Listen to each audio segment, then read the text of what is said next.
거룩하신 아버지 하나님, 오늘 이 아침도 주님을 바라보며 하루를 시작합니다. 주님의 말씀으로 우리를 가르쳐 주시고 주님의 은혜로 우리의 연약함이 온전해질 수 있도록 인도하여 주옵소서. 주님께서 예비하신 놀라운 은혜가 이 아침에도 우리에게 부어지게 하여 주옵소서. 예수님의 이름으로 기도하옵나이다. 아멘. 다 함께 찬송 312장을 부르시겠습니다.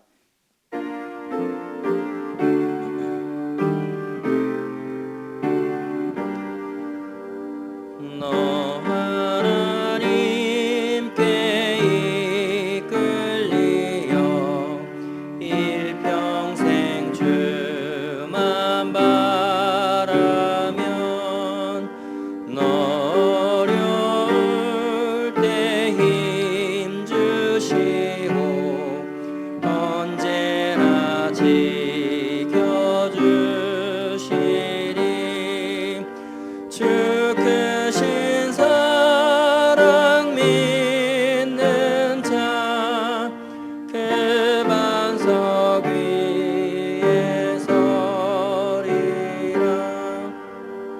주 찬양하고 기도하며 내 본분 힘써다하라. 주 약속하신 모든 은혜 내게서 이루어지리라. 참되고 의지하는 자 주께서 기억하시리.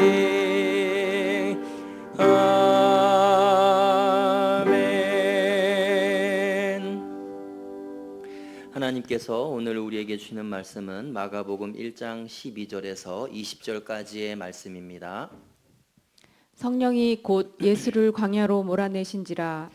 광야에서 40일을 계시면서 사탄에게 시험을 받으시며 들짐승과 함께 계시니 천사들이 수종들더라. 요한이 잡힌 후 예수께서 갈릴리에 오셔서 하나님의 복음을 전파하여 이르시되 때가 찼고 하나님의 나라가 가까이 왔으니 회개하고 복음을 믿으라 하시더라. 갈릴리 해변으로 지나가시다가 시몬과 그 형제 안드레가 바다에 금을 던지는 것을 보시니 그들은 어부라.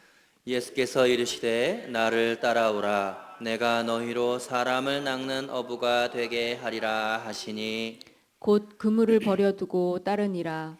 조금 더 가시다가 세베대의 아들 야고보와 그 형제 요한을 보시니 그들도 배에 있어 그물을 깁는데 다 같이 곧 부르시니 그 아버지 세베대를 품꾼들과 함께 배에 버려두고 예수를 따라가니라. 아멘.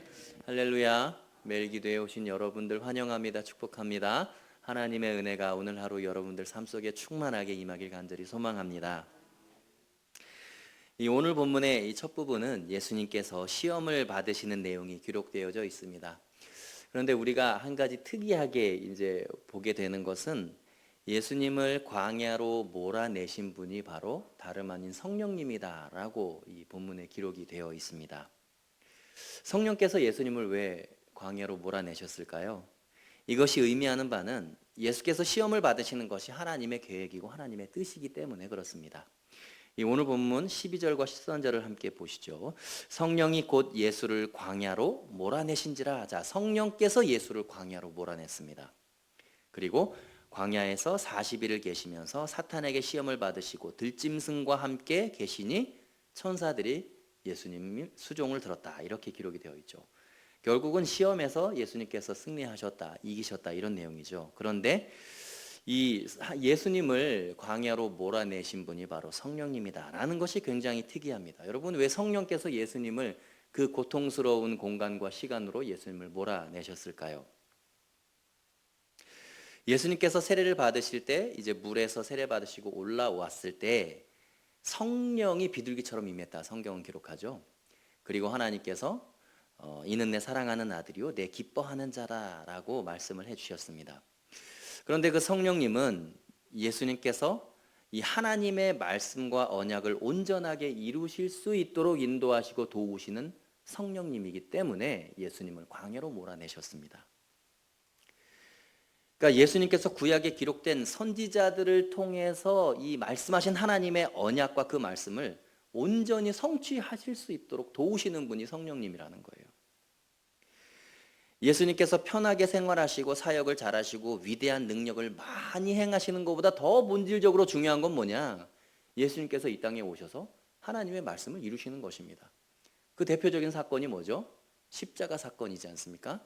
구약의 선지자들을 통해서 모든 인류의 대를 구속하고 십자가에 달리실 그 언약의 말씀을 성취하실 수 있도록 도우시는 분이 성령님이에요. 그래서 보혜사 성령님이다라는 것이죠.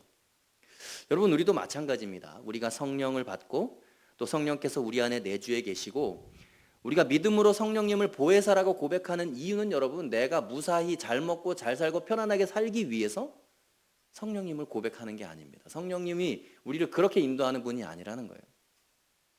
물론 우리를 건강하게 도와주시고 영육간의 강건함을 도우시는 분이 성령님이시지만 그보다 더 본질적으로 중요한 이유는 뭐냐? 우리를 도우시는 이유는 뭐냐? 인도하시는 이유는 뭐냐? 우리의 삶을 통해서 하나님의 말씀이 이루어지도록 인도하시는 분입니다. 그러니까 내가 내 뜻을 이루는 게 아니라 하나님의 뜻을 이루기 위해서 성령이 필요한 거예요. 성령님을 이제 그렇게 이해해야 하는 것이죠. 그래서 성령님 내 인생에 역사하여 주십시오라고 기도할 때 그 역사는 어떤 역사냐? 내가 뭔가 탁월하게 잘하고 내가 이름을 내고 돈을 많이 벌고 내가 원하는 것을 행하는 그런 역사가 아니라 내 삶을 통해서 역사하시는 그 하나님의 역사를 의미하는 것입니다. 그래서 하나님의 역사가 이루어지는 것, 그래서 내 뜻이 이루어지기 위해서 기도하는 것이 아니고 내 뜻을 이루기 위해서 성령님을 찾는 게 아니고 나의 삶을 통해서 하나님의 뜻을 이루기 위해서 성령님의 도움을 구해야 된다는 것입니다. 그것이 기독교가 얘기하는 성령론이에요. 성령님의 정의입니다. 그래서 예수님께서 십자가를 지실 때도 겟세마네 동산에서 땀방울이 핏방울이 될 때까지 기도하실 때 뭐라고 기도하셨어요? 결국에는 주님, 내 뜻대로 마시옵고 아버지의 뜻대로 하나님의 계획대로 되게 하여 주옵소서. 여러분, 때로는 우리의 뜻과 하나님의 뜻이 이 대립할 때가 많습니다.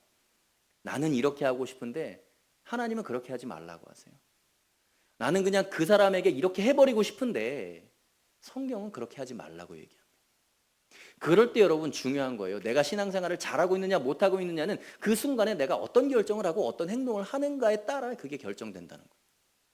내 뜻을 취할 것이냐? 성령의 뜻을 취할 것이냐? 그래서 여러분 반드시 기억하십시오. 믿음이라는 거, 신앙이라고 하는 것은 내 뜻과 내 계획을 이루는 것이 아니고 하나님의 뜻을 이루기를 위해서 기도하고 기대하는 것이 믿음입니다. 그것이 신앙입니다. 그래서 여러분 부디 여러분들의 삶을 통해서 여러분의 뜻이 아닌 하나님의 뜻이 이루어지기를 간절히 소망합니다. 그래서 하나님의 뜻만 이루어 가시는 믿음의 성도님들 되시길 축복합니다. 그래서 이 오늘 본문 후반부에 보시면 주님께서 이제 제자들을 부르시죠.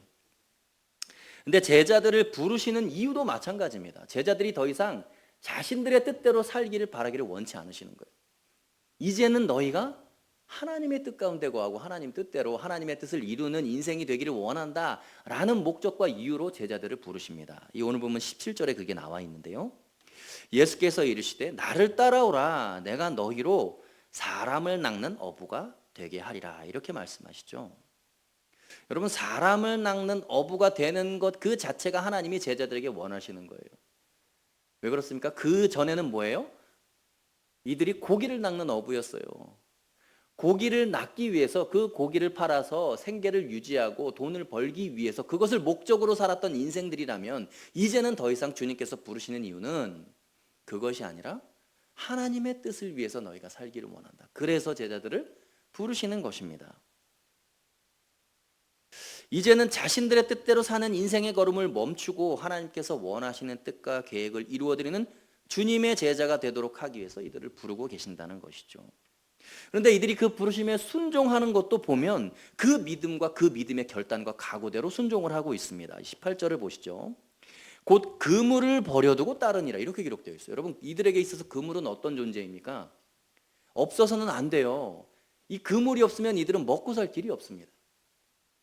그물은 이들에게 이 유일한 생계 수단이에요. 그런데 그걸 버려뒀다는 건 뭐예요? 이제는 더 이상 내 뜻대로 살지 않겠다는 거예요. 내가 추구하고 있는 가치 버려두고 주님의 가치를 따르는 거예요. 그게 부르심에 응답하는 그리스도인들의 태도라는 것이죠. 그리고 20절을 한번 보시죠. 곧 부르시니 그 아버지 세베대를 품꾼들과 함께 배에 버려두고 육신의 아버지를 버려두고 예수를 따라가니라 이렇게 되어 있죠. 영원한 나의 아버지, 이제는 나를 영생의 길로 인도하시는 그 하나님을 위해서 살아가는 인생이 되겠다라고 하는 믿음의 각오와 결단이라는 것입니다. 사랑하는 성도 여러분, 오늘 하루 우리 주님께서 우리를 부르신 그 이유와 목적을 다시 한번 생각해 보시는 여러분들 되시길 축복합니다. 그래서 그저 나와 내 가족이 잘 먹고 잘 사는 것을 목적으로 하는 개인의 유익과 이익을 위해서 살아가는 그런 인생이 아니라 거룩하고 위대하신 창조주의 섭리와 계획을 함께 이루어가는 그런 새로운 피조물로서요 여러분들이 되시길 간절히 축복합니다. 그 은혜가 오늘 하루 여러분들에게 임하길 축복합니다. 그래서 비록 내가 손해보고 내가 어려움을 겪더라도 하나님의 뜻과 성경에 기록된 그분의 말씀이 내 인생을 통해서 이루어질 수만 있다면 기꺼이 내 삶을 드리고 순종하는 그런 복된 성도님들 되시길 간절히 축복합니다. 함께 기도하겠습니다. 거룩하신 아버지 하나님, 내 뜻 이루기 위해 아둥바둥 살아가는 인생이 아니라 주님의 뜻 이루어가는 믿음의 사람 되게 하여 주옵소서. 주님의 뜻을 이루기 위해 기꺼이 순종할 일들 앞에 믿음으로 순종하게 하시고 하나님께만 영광 올려드리는 복된 인생 될 수 있도록 은혜 내려 주옵소서. 오늘부터 명절 연휴가 시작됩니다. 은혜 가운데 모든 시간들을 보내게 하시고 특별히 가족과 함께 할 수 없는 성도들을 주님께서 친히 찾아가 주시고 또 병상에 있는 성도들에게 은혜 주셔서 회복되고 치유될 수 있도록 주님께서 인도하여 주옵소서. 감사하며 예수님의 이름으로 기도하옵나이다. 아멘.